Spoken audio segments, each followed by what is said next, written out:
Shiloh is in the other coast, 3 hours later than us. And one of the so right now it can be remotely piloted with the RC, but it has a Raspberry Pi. I've got a nice new monitor on there, and I've been working on the code so that it can be teleoperated from a dorm room in Cambridge, Massachusetts. Yay. Not quite all the code is working yet, so we can't quite do that. But anyway, if you're wondering about the name of why it got sting operation and how it works, you can catch me during random access. I will turn the floor over to Chris. Not yet. Not ready. Keep talking. Shiloh, okay. how's it going? So, sting operation got its name because this robot played a pivotal role in discovering a nest of yellow jackets in our backyard. And it did hurt. You ready? Okay, Chris is ready. So keep going. I'll give you the technical details later. Say bye, Shiloh. Bye. Bye, Shiloh. Talk about being controlled by your dad. Yeah. Okay. Can you all hear me?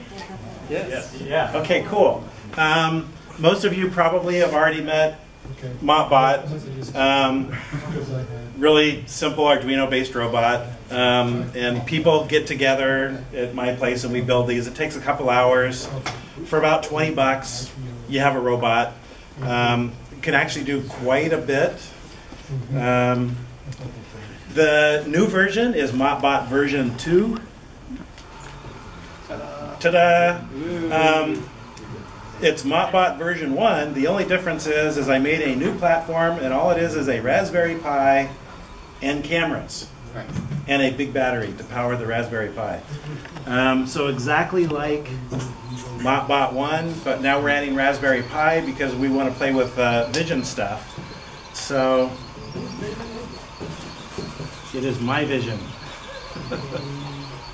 I have two cameras, a regular Raspberry Pi camera, and I'm also using the e-tron 3D camera, which you'll hear about more details. Same cost as a Raspberry Pi camera? That I don't know. You'll have to talk to them about. Not even yes. And it's really easy. I mean, it's talk to your Raspberry Pi, use VNC. So I'm easy now, for you. It makes it easy. Well, was there a question? Oh no, it's just a smart alecky comment. It's actually a good question because it is extremely easy. Right out of the box, run VNC, and I can connect to my robot from anywhere on the planet without having to write any software. It's great. Raspberry Pis are awesome. So I just opened a window. This is the Raspberry Pi screen.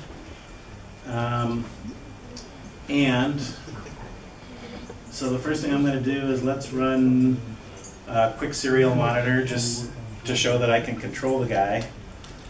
I'm just going to use the Arduino serial monitor because it works great. Let's see if we're talking. Great, we're talking to him. And let's just a quick command. Let's move the servo. Yes, okay. So we're connected to the Pi.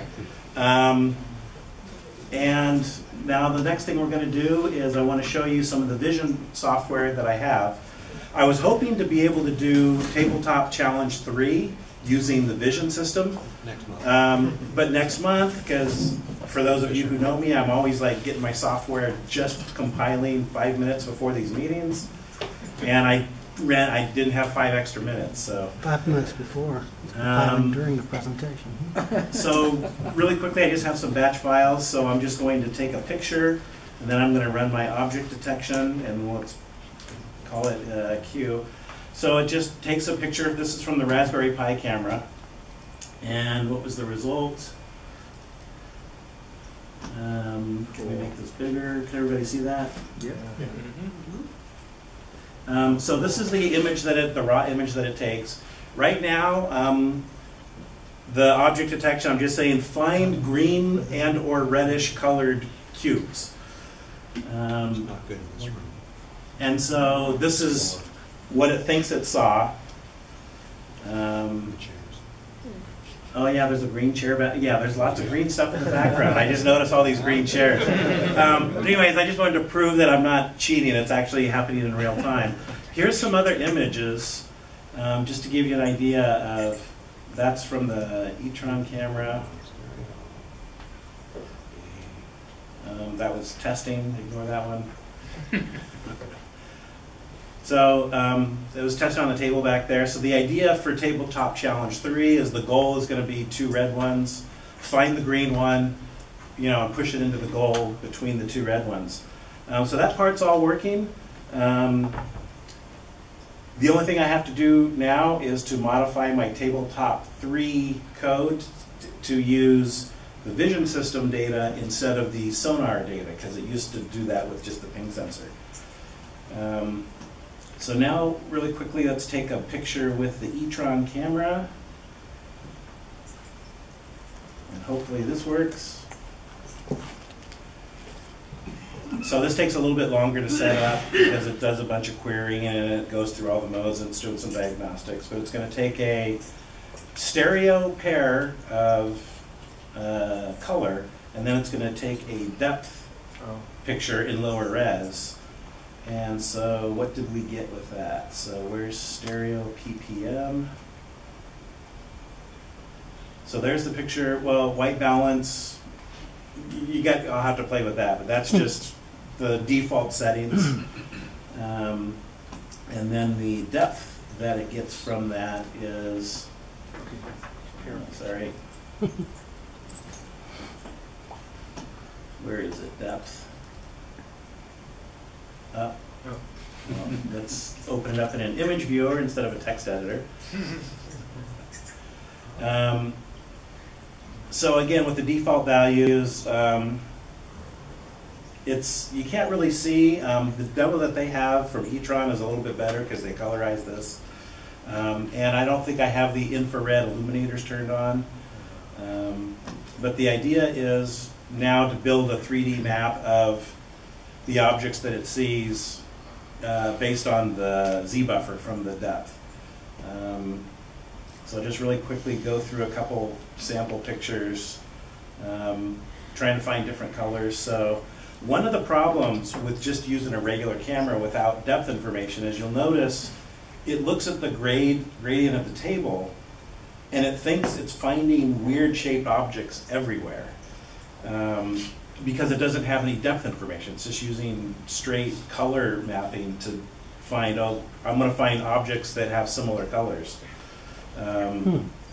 So you can tell with cubes, it's kind of finds it pretty easily. I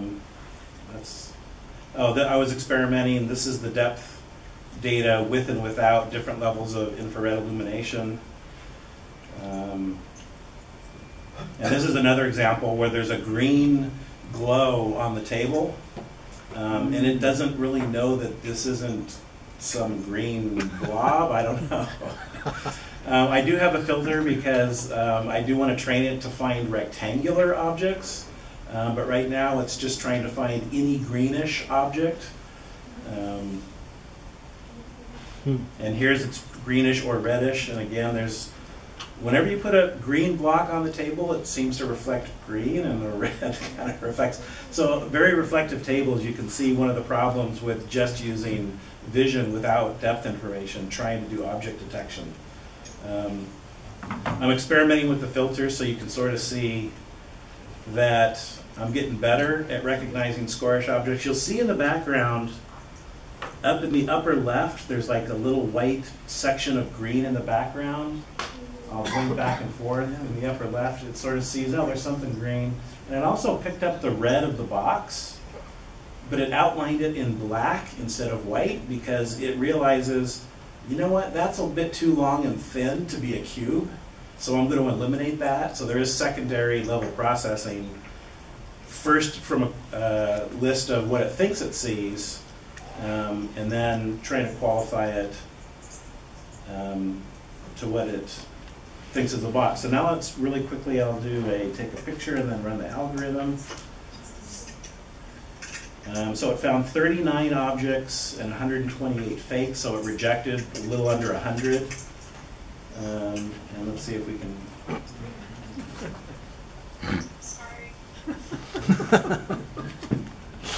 Okay, so this is what it sees here. And again, it's finding all kinds of little green objects around the, well, I just realized green carpeting, wow. Yeah.